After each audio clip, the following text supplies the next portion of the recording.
Et bonjour, c'est Nicolas de immobiliercompagnie.com. Je suis super content de te retrouver dans cette émission. Avant de commencer l'émission, comme d'habitude, pense à la noter, ça m'aide énormément, et pense à en parler à une personne autour de toi. Avant de commencer l'émission, tu as vu le titre, on va pas directement rentrer dans le couscoussier. J'aime bien te donner un peu le cadre dans lequel je fais cette émission. Alors là, je suis sur une terrasse, j'ai le soleil qui est dans ma figure et qui chauffe mon pull. La terrasse sur laquelle je me trouve fait plus de 100 mètres carrés et j'ai devant moi une vue dégagée qui me permet de voir jusqu'à plus de 20 km les collines aux alentours. Il y a un léger brouillard tout autour de moi. J'entends des enfants crier parce que je me suis mis en fait un petit peu d'eau au soleil pour voir un peu profiter d'une certaine partie de la vue. Il n'y a pas la mer dans l'endroit où je me trouve, mais c'est fort agréable. Je suis sur mon secteur, ne t'inquiète pas, je ne suis pas en vacances sur une île déserte, je ne suis pas dans un hôtel de luxe avec une vue magnifique. D'ailleurs, allez, on va commencer par ça, c'est lié avec le sujet. Tu dois te dire, ouais, Nicolas, c'est pas un mec qui crame et qui se barre en vacances et machin et bidule, mais en fait, ne t'inquiète pas, je fais des choses. Tu vois là par exemple, avant de venir ici, j'ai pris une décision et voilà, je vais inviter un certain nombre de personnes au restaurant, de ma famille bien sûr, hein, mais ce sont des choses que je peux faire aujourd'hui, alors que j'ai bien conscience que tout le monde ne peut pas forcément le faire. Voilà. Je voulais un peu te donner le cadre, surtout de là où j'étais, te raconter un petit peu des trucs personnels de ma vie. Je le ferai peut-être de plus en plus dans ces émissions, on verra, ce sera selon mon humeur, ok ? Alors cette émission, rentier en 1 an, rentier en 2 ans, 3 ans, 4 ans, 5 ans, rentier en un temps record, m'a été inspiré, soufflé par une personne qui elle-même m'a parlé de ça par une conséquence d'une autre personne. En fait, c'est une cascade qui fait que je me retrouve là aujourd'hui à te parler de ça. Alors, avant toute chose, je veux qu'on soit très clair. Moi, j'ai commencé mon aventure immobilière en voulant vivre de l'immobilier.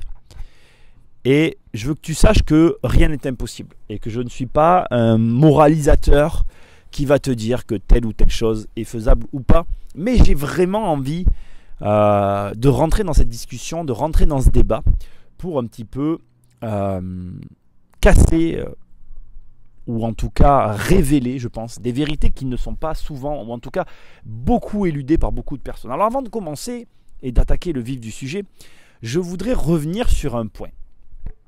La personne avec laquelle j'ai eu cette discussion, j'ai pas envie de la nommer, j'ai pas envie de la situer, ça n'a aucun intérêt par rapport à notre discussion.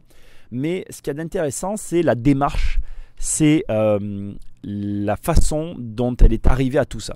La démarche, c'est de dire, je vais regarder le plus possible de vidéos, de contenu sur le web, je vais me renseigner le plus possible au maximum de tout ce que je peux trouver gratuitement sur internet pour avancer dans mon projet.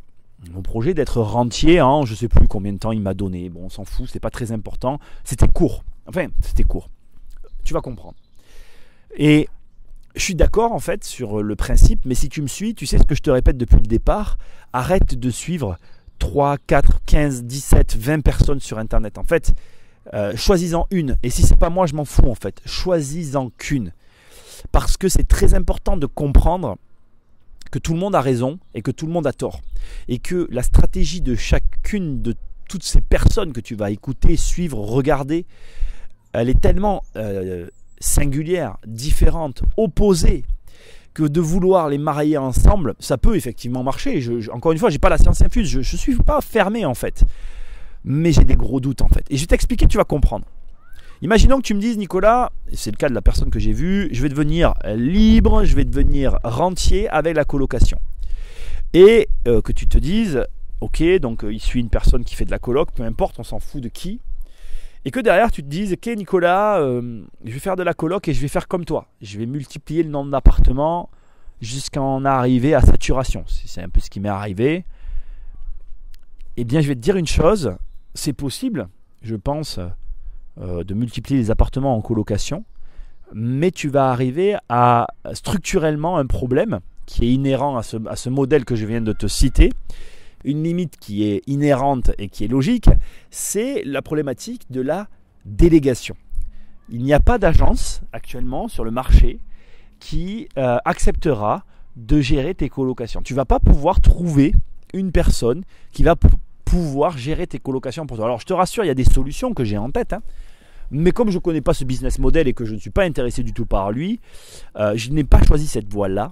Et donc c'est compliqué pour moi de te dire exactement comment va se passer la suite si tu partais dans l'idée de te dire je vais acheter X appartements que je vais mettre en coloc et que je vais déléguer à un gestionnaire, etc. Alors tu pourrais, j'imagine, en tout cas c'est pas j'imagine, il est clair que tu peux envisager de prendre un gestionnaire indépendant ou de prendre un gestionnaire que tu emploies pour gérer ton parc de colocation.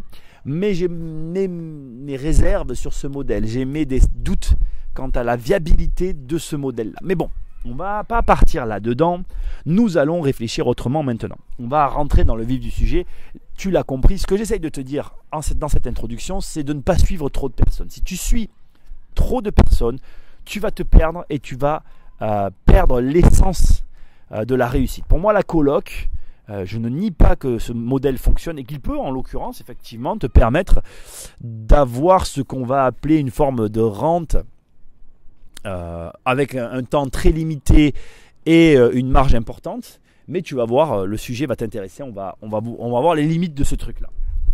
Donc c'est parti.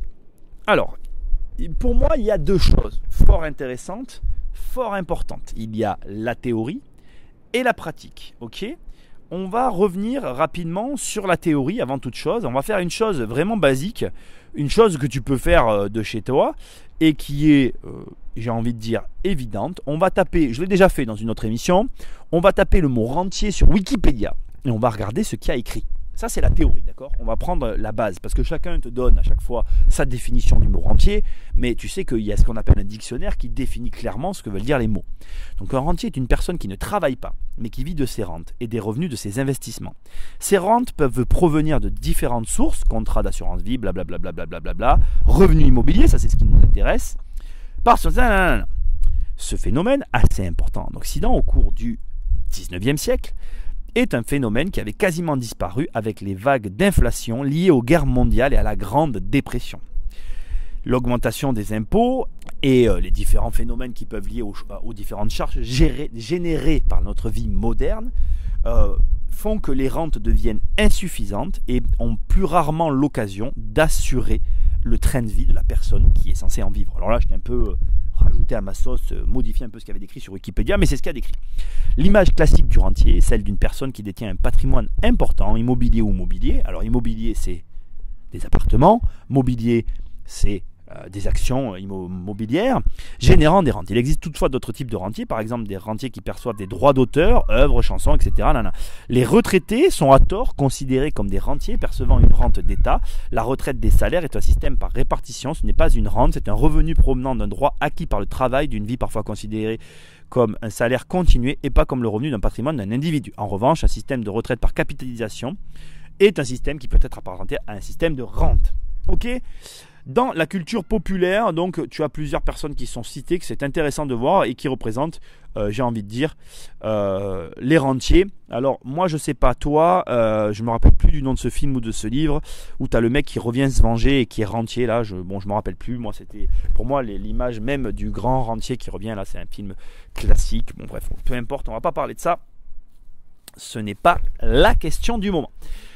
Donc en théorie. Et ce que tu peux trouver en termes de ressources sur les rentiers, c'est ça. D'ailleurs, je vais en profiter pour parler de certaines personnes qui se qualifient elles-mêmes, qui se donnent, qui s'octroient des titres qui n'existent pas. Notamment, je pense au titre de semi-rentier, de semi-indépendant. Bref, blablabla. Ils ne sont pas rentiers, ils ne sont pas indépendants financièrement, mais ils s'octroient ce titre. Alors, pourquoi il s'octroie ce titre ? Parce que, en l'occurrence, moi j'ai dans mon entourage une personne qui est retraitée militaire, qui a une retraite militaire et qui l'a obtenue à ses 35 ans. Il gagne 600 € par mois, d'accord ? Et il se dit rentier. Il n'est pas rentier, comme la théorie vient de le dire, c'est son travail à l'armée qui lui a ouvert un droit à obtenir ce montant-là tous les mois. Ne mélange pas tout. Effectivement, il n'a plus besoin de travailler, effectivement, il touche de l'argent, effectivement, il a 35 ans, et peut-être qu'à 35 ans, tu aimerais avoir ça. Mais alors, si on y va par là, moi, à 23 ans, j'étais rentier, puisque j'avais 600 € par mois. Qu'est-ce que c'est qu'être rentier? On va continuer dans cette théorie. Il y a certaines personnes qui disent qu'il y a deux catégories deux clans, non, je ne vais pas dire deux catégories, il y a certaines personnes qui prétendent qu'il y a deux clans. Il y a ceux qui disent que pour être rentier, c'est très dur, et il y a ceux qui disent que pour être rentier, c'est très facile. Mais en vérité, il n'y a pas deux clans. En vérité, c'est, comme vient de le dire ce formulaire Wikipédia, ce machin en ligne là, en réalité, il n'y a pas deux clans. En réalité, il y a ceux qui sont réellement rentiers et ceux qui ne le sont pas, point à la ligne. Moi, je vais te dire, quand j'ai commencé, que j'ai arrêté de travailler et que j'ai acheté mon premier appart et que j'ai revendu, j'étais rentier. Je ne gagnais pas d'argent, mais j'étais rentier. J'avais un capital que je faisais travailler pour moi et qui assumait mon train de vie. J'avais 23 ans, mais j'étais rentier. Donc, je pourrais aller faire du marketing et dire rentier depuis toujours. Effectivement, et c'est vrai. Maintenant, là où on va tous être d'accord, il y a le niveau de rente que tu espères. Et c'est amusant parce que ce niveau-là est très variable. Et en réalité, tu es rentier ou tu ne l'es pas. Et c'est une décision. Si tu m'écoutes, écoute bien ce que je vais te dire. Tu veux être rentier? Ben, tu l'es déjà. Lâche ton job et fais-le comme une entreprise. Moi, c'est ce que j'ai fait. Mec, moi, je vais te le dire autrement. À 23 ans, j'avais rien. Et je me suis lancé. Là, tu es en train de m'écouter. Tu as peut-être des gosses, tu as peut-être des charges. Moi, j'ai les mêmes que toi. Mais pour rien au monde, j'ai envie de travailler pour quelqu'un et je vis ma vie d'investisseur, de personne qui s'occupe de son argent, comme un entrepreneur qui crée sa boîte.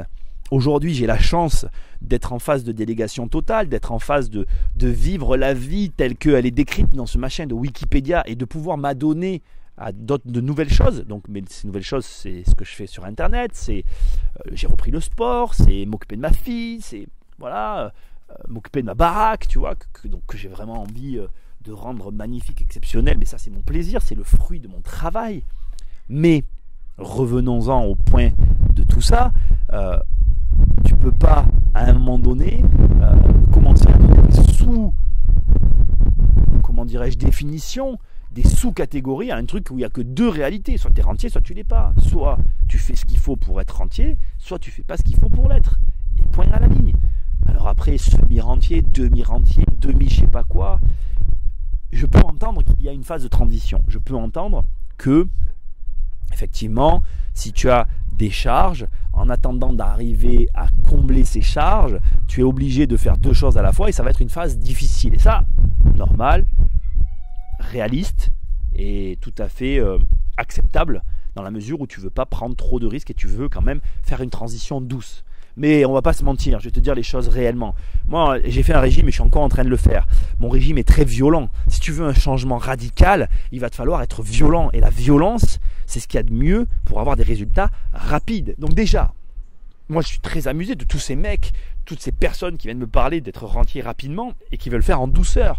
Je vais te dire un truc qui est peut-être pas ce que tu veux entendre, mais tu veux être rentier. Tu veux être rentier, tu veux vivre la vie de la liberté totale avec de l'argent qui tombe à profusion, parce que excuse-moi mais bon après à un moment donné il faut arrêter de délirer. Les mecs te parlent de sacrifice, les mecs te parlent de oui je veux être rentier mais tu comprends, il faut pas t'acheter ta résidence principale, mais ils n'ont rien compris. À un moment donné, moi je sais qu'en tout cas personnellement, et ça va un petit peu, cette discussion m'amener à une explication très claire sur le fait de pourquoi je n'aime pas ce terme de quitter la rat race. Parce qu'un rentier, c'est quoi? C'est un ver dans la pomme. C'est pas quelqu'un qui est en dehors du système. La problématique de cette définition de quitter la rat race, la problématique que je trouve qui n'est pas cohérente dans ce fameux livre de Robert Kiyosaki qui a inventé ce système de quitter la rat race, c'est que quand il te dit ça, quand il te dit tu es dans une rat race, tu es dans un métro boulot dodo et tu dois en sortir, il y a un mensonge derrière ça, il y a du marketing, j'ai envie de dire. Tu as besoin que ce système continue. C'est-à-dire que moi, je ne vais pas me cacher derrière mon petit doigt. J'ai besoin que toi qui m'écoutes, si tu es dans ce système de métro boulot dodo, bah, tu y restes coincé dedans. Eh oui, ça te plaît pas d'entendre ça, hein? T'écoutes un gars qui te propose de sortir d'un système mais qui te dit en même temps, moi j'ai besoin que tu y restes. J'ai besoin que la majorité des gens soient bloqués dans le système pour que moi, le petit ver dans la pomme, ben, je puisse manger ma pomme tranquille. Ça te plaît pas ce que je dis? Mais c'est la vérité. Un rentier c'est ça, c'est un ver dans la pomme. C'est un mec qui a trouvé une faille dans le système et qui l'exploite. Et moi je fais partie de la minorité qui exploite la faille. Et si tu m'écoutes, c'est que tu as envie de faire partie de cette minorité. Mais tu veux pas que le système s'arrête. J'ai pas du tout envie que tout le monde sorte du système. Il va bien falloir à un moment donné que ce système continue si je veux que moi, mes rentes continuent. Tu comprends? Voilà pour moi déjà la première et grande, j'ai envie de dire, supercherie cachée derrière tout ça. Et c'est pour ça que tu comprends pourquoi j'ai un malaise avec quitter la rat race, quitter le système, arrêter le métro boulot dodo. Ouais, ok, sur le papier je comprends, et effectivement tous ces gens qui n'aiment pas ce qu'ils font. Moi j'ai pendant 3 ans j'ai vendu des chaussures pour avoir mon diplôme. Moi j'appelais ça le brouillard.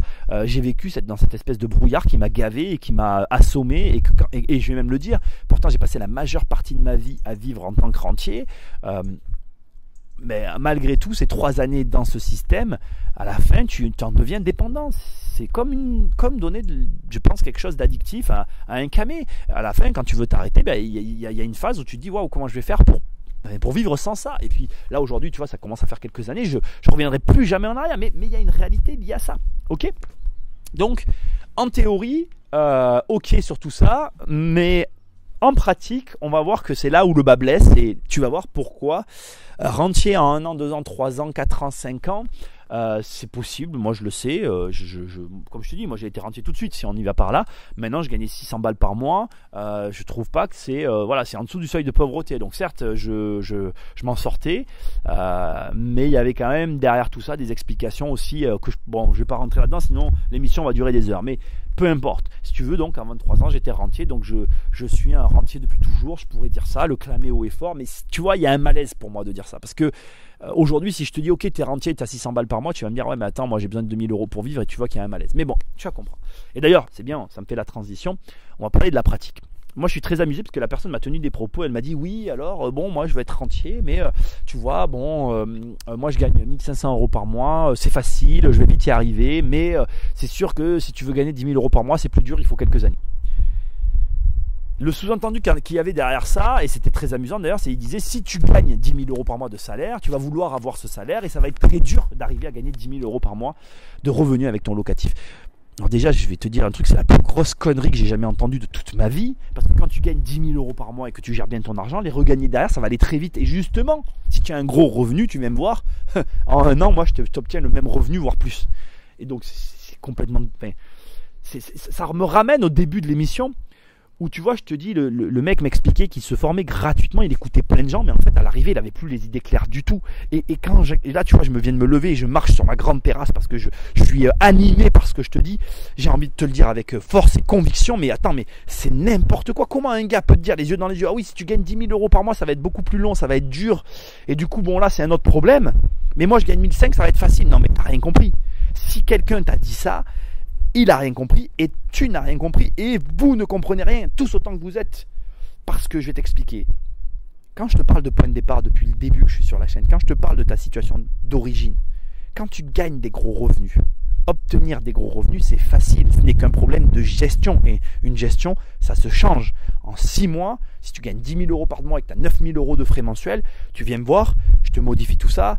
Et 6 mois après, on pose un dossier bancaire et je te fais tout de suite gagner 5 000 euros de plus par mois. Non mais il faut bien comprendre quand même. La moitié de tes revenus, en plus, tous les mois. Et à ce moment-là, réenclencher tes frais d'avant n'est plus un problème puisque tu as quasiment augmenté ton salaire de 50%. Brut, parce que derrière, il y a des impôts. Ok, je l'entends. Mais tu sais que j'ai fait un programme sur la fiscalité. Peut-être qu'en écoutant cette émission, ce sera les dernières heures de sa disponibilité avec 100 euros offerts sur ce programme. Profites-en, sinon, même sans les 100 euros, je te le dis tout de suite, c'est une super affaire. Bref, c'était la parenthèse promotion, on a fini avec ça. Je reviens à mes moutons.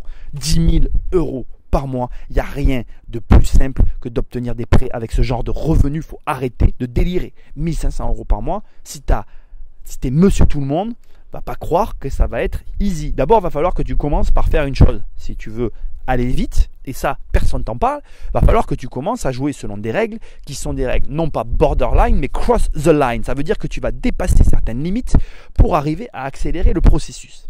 Sauf que, et ça, personne ne te le dira jamais parce que ils oublieront toujours de te le dire, c'est que en franchissant la ligne, en voulant aller plus vite, en utilisant ils appellent ça des techniques, moi j'appelle pas ça du tout une technique, j'appelle ça les méthodes de crève la dalle, mais bon, on va pas revenir là-dessus. Je peux comprendre parce que là-dessus je jette pas la pierre, je vais quand même aussi ouvrir une parenthèse. Si tu es vraiment dans la merde, à un moment donné, tu vas franchir la ligne, et je suis fait pour te comprendre. Je vais pas dire que j'ai franchi la ligne, je l'ai jamais franchi, mais j'ai joué de certaines limites, et ça je peux pas m'en cacher. Voilà. Mais être très limite et franchir la ligne, c'est très différent. Alors, c'est quoi franchir la ligne? C'est ne pas dire la vérité à un partenaire, ne pas agir conformément aux règles qui te sont imposées. Je ne vais pas rentrer dans le détail, je vais juste par contre détailler la conséquence de ça, parce que c'est ce qui nous intéresse aujourd'hui. Si tu ne respectes pas les règles, imaginons, je te dis par exemple, je vais te faire des travaux, je vais rénover ton logement pour 8 000 €, tu as, je ne sais pas moi, un budget de 10 000 €, mais tu es en galère parce qu'il y a 1 000 € de trop sur le budget. Je passe un deal avec toi et je te dis, bon ok, je t'enlève 1 000 €, c'est ce dont tu as besoin, mais à condition que par exemple en retour, tu me fournisses un autre chantier. Et tu ne me fournis jamais d'autres chantiers. Qu'est-ce que tu crois qui va se passer? Tu m'as niqué de 1000 balles, et le jour où tu vas vouloir revenir me voir pour éventuellement bosser avec moi, parce que tu as été content de mon travail, parce que tu es satisfait de ce que je t'ai produit, eh bien je ne voudrais pas retravailler avec toi. Tu transposes ça avec tous les partenaires que tu peux avoir dans l'immobilier, l'agence, la banque, le notaire, etc. Partout, il y a des règles à respecter. Partout, tu peux transgresser certaines règles parce que ça va te faire accélérer le mouvement. Eh bien, en transgressant ces règles, tu vas te griller d'une manière ou d'une autre auprès de ses partenaires. Et crois-moi, ça pour moi, ça ne vaut pas la valeur d'un bon partenaire n'est jamais égale à la valeur que tu vas encaisser ou à l'argent que tu vas gagner en face par rapport à ce que tu auras fait pour obtenir cet argent en plus. En fait. En gros, je vais te le dire autrement parce que ce n'est pas clair ce que je viens de dire. Le surplus d'argent que tu vas gagner en traversant la ligne, en faisant ce qu'il ne faut pas faire, ne sera jamais égal à la valeur d'un bon partenaire. Je pense que là, c'est plus clair. Ok? Donc, la vérité, c'est qu'on en arrive au point de tout ça. C'est possible d'être rentier rapidement, mais les gens vont te parler de sacrifices, de choix, de règles, d'ordre de choses. Mais je le constate à tous les coups, ils ne comprennent pas non plus cet ordre-là. Ils n'ont pas une vision claire des vrais sacrifices qu'ils ont à faire. Pourquoi? Et je vais être clair avec toi, on est tous pareils. On veut tous la même chose. Et moi-même, je veux la même chose que toi. On veut gagner de l'argent sans emmerde. On veut être tranquille et avoir du pognon. On veut être libre et ne pas avoir de contraintes en face de cette liberté. On veut la vie qu'on a sans les contraintes qui vont avec. Mais je vais te le dire tout de suite.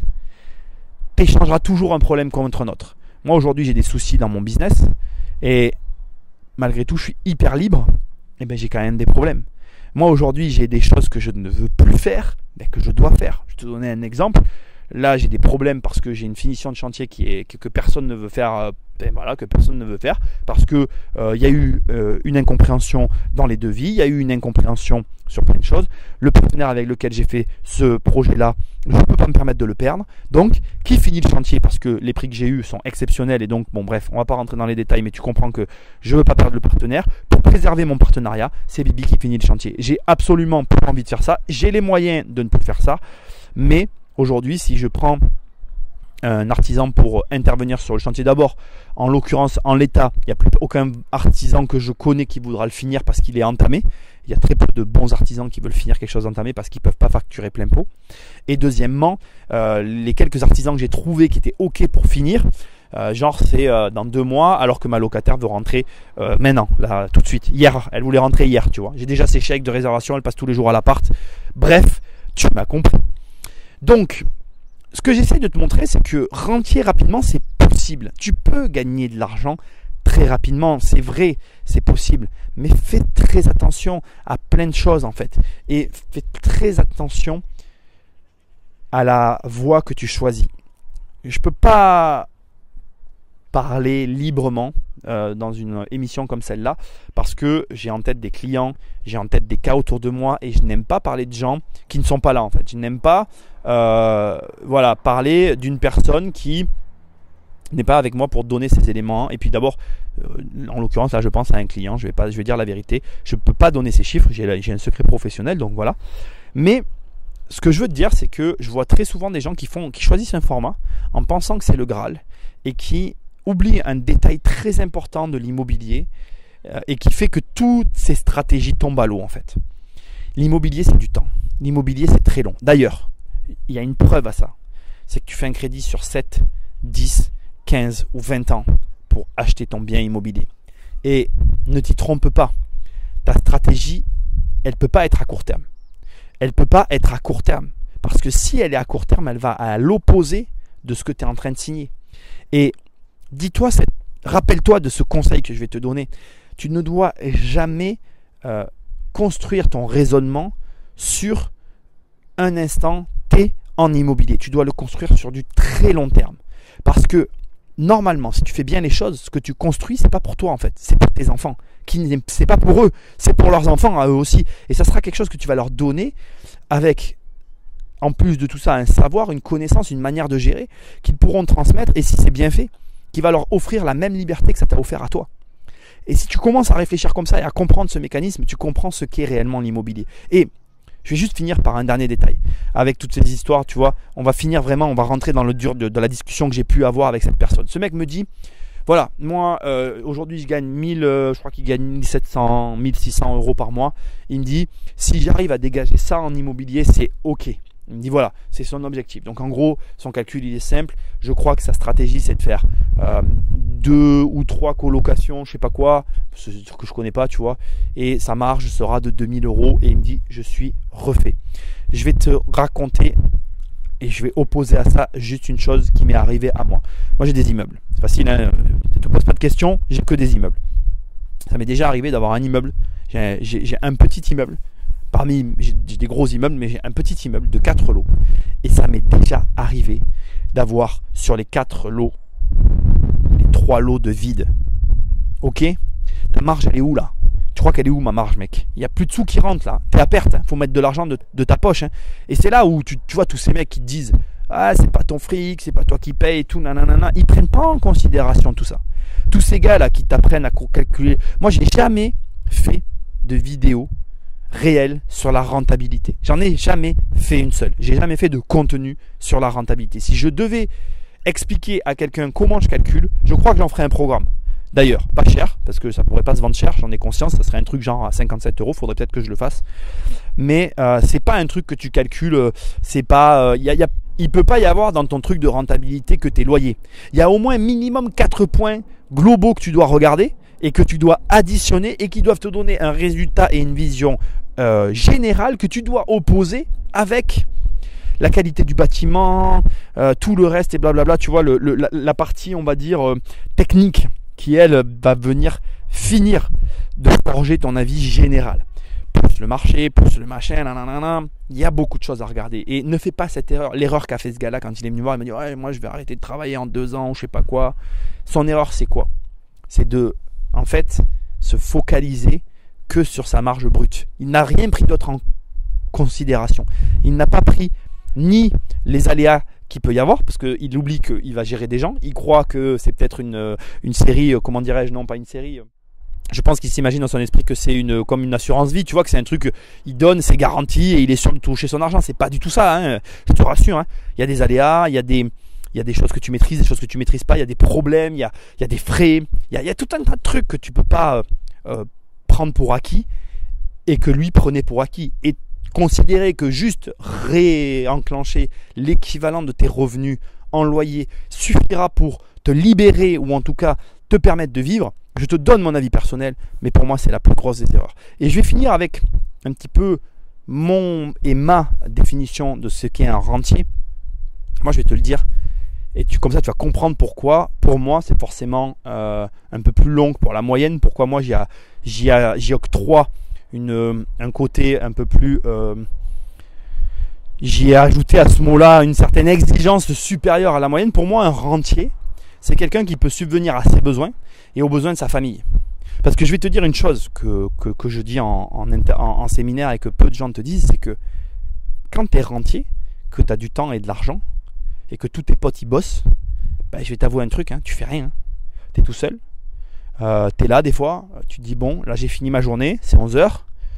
Je vais aller au sport. Et puis après, je vais lire des livres et je vais occuper mon temps comme je peux. Je vais lire des livres et je vais occuper mon temps comme je peux. Mais la vérité, c'est que tu te retrouves bloqué, en tout cas esselé, et pas dans la situation que tu avais imaginée au départ. Et si ta femme, ta fille, tes parents, toutes ces personnes autour de toi sont dans le besoin et dans la galère, crois-moi, je vais te dire un truc, t'en profites pas vraiment. Et pour moi, en tout cas, c'est comme ça que j'ai construit mes revenus. Moi, mes revenus, ils ne subviennent pas qu'à mes besoins. Ils subviennent aux besoins de ma mère. Et maintenant, je travaille pour qu'ils subviennent aussi aux besoins de ma femme. Ça me paraît logique. Et pour moi, un rentier, il ne l'est pas parce qu'il l'est lui, il l'est parce que sa famille est une famille de rentiers. Et c'est quelque chose de global. Réfléchis-y et tu verras que si tu connais des rentiers autour de toi, ce sont généralement des familles. Je te parle de vrais rentiers, de mecs qui ont de vrais moyens. Et ce ne sont pas des gars qui gagnent l'équivalent d'un pauvre SMIC ou d'un pauvre revenu moyen. Ce sont généralement les vrais rentiers, des gens qui gagnent de l'argent et qui s'occupent de leur argent et qui font de l'argent avec. Voilà, je voulais te faire cette émission qui est un peu longue, je le reconnais, qui est un petit peu peut-être difficile à écouter, mais ça m'avait beaucoup amusé d'avoir cette discussion avec ce mec-là. Ça m'a beaucoup amusé un peu la tournure que ça a pris. Ça m'a beaucoup amusé de voir finalement qu'à écouter tout le monde, le mec était, pour moi, dit des choses plus grosses que lui. Et ça m'a aussi amusé de voir que on en arrive à un point où aujourd'hui tu as des gens qui te sortent des théories fumeuses sur le fait que d'être rentier, alors que comme je l'ai fait au début, tu vas sur Wikipédia, tu lis, il y a écrit ce que c'est qu'un rentier. Tu es d'accord, tu n'es pas d'accord, après c'est ton problème. Mais c'est ça un rentier, point à la ligne. Il y a une définition commune. C'est comme, et on va finir là-dessus, si je te mets devant toi un film où il y a une scène avec du sexe, ok, et que cette scène, on la regarde ensemble et qu'on est tous les deux d'accord pour dire que c'est un film de cul. Bon, c'est un film porno. Si après on regarde cette vidéo et puis on se dit c'est un gorno. Alors je sais pas si tu sais ce que c'est qu'un gorno, c'est parce que j'avais regardé un film là-dessus qui était hilarant d'ailleurs, c'est un film drôle où l'acteur fait du gorno. Le gorno, c'est un film où en fait il y a des scènes de sexe mais où tu vois rien. Et après, si tu dis que c'est un film de romance, parce qu'en fait finalement la scène, c'est, comment dirais-je, c'est une scène où les gens sont dénudés, tu vois, et ils s'embrassent juste, en fait, comme dans un film tu peux aller voir au cinéma, eh bien ça sera un film, une romance en fait. Et les définitions qu'on trouve partout, c'est les définitions que la majorité reconnaît comme étant la définition exacte d'une chose. Et quand majoritairement on est d'accord sur quelque chose, on trouve un consensus et on sait définir la chose en question. Il n'y a pas 1001 définitions du mot rentier, il n'y a pas de déclan qui s'oppose.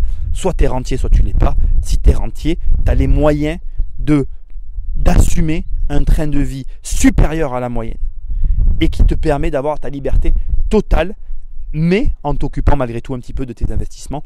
Moi, tous les vrais rentiers que je connais, tous les gros rentiers que je connais, qui sont d'ailleurs, pour la petite histoire, tous beaucoup plus gros que moi. Quand je te dis beaucoup plus gros, tu peux multiplier et rajouter des zéros. Eh bien, je peux te dire deux choses sur eux. C'est que, un, tu les verras jamais nulle part. Et deux, ils s'occupent de leurs investissements, ils s'occupent de leur argent. C'est un métier de s'occuper de son argent. Et d'ailleurs, on va conclure là-dessus, une phrase que j'adore dire. Moi, j'emploie pas le mot rentier parce que il a une connotation péjorative pour les gens, et notamment qui est liée avec ce que je t'ai dit avant.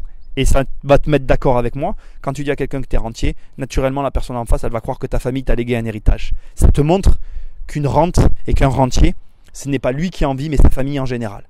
Et cette connotation qui gêne notamment les self-made man, elle a pour résultat, la réponse que moi je formule souvent quand je suis avec des gens à qui j'ai envie de dire ce que je fais réellement. Moi je dis, quand on me demande qu'est-ce que tu fais Nicolas dans la vie, je m'occupe de mon argent. Et là les gens me disent, parce que c'est un métier ça. Je dis oui, quand tu sais bien le faire et que s'occuper de son argent te rapporte de l'argent, c'est un métier. Je te fais des bisous. Rappelle-toi, tu me notes ce podcast, tu en parles à une personne autour de toi, parce que plus on est de fous, plus on rit. Moi je te dis à très bientôt dans une prochaine émission. Je te fais encore des bisous et je te dis, fais partie de la minorité, rejoins la grande famille, va sur le site immobiliercompagnie.com, télécharge le livre que j'ai préparé pour toi et je te dis à très bientôt dans une prochaine émission. Salut!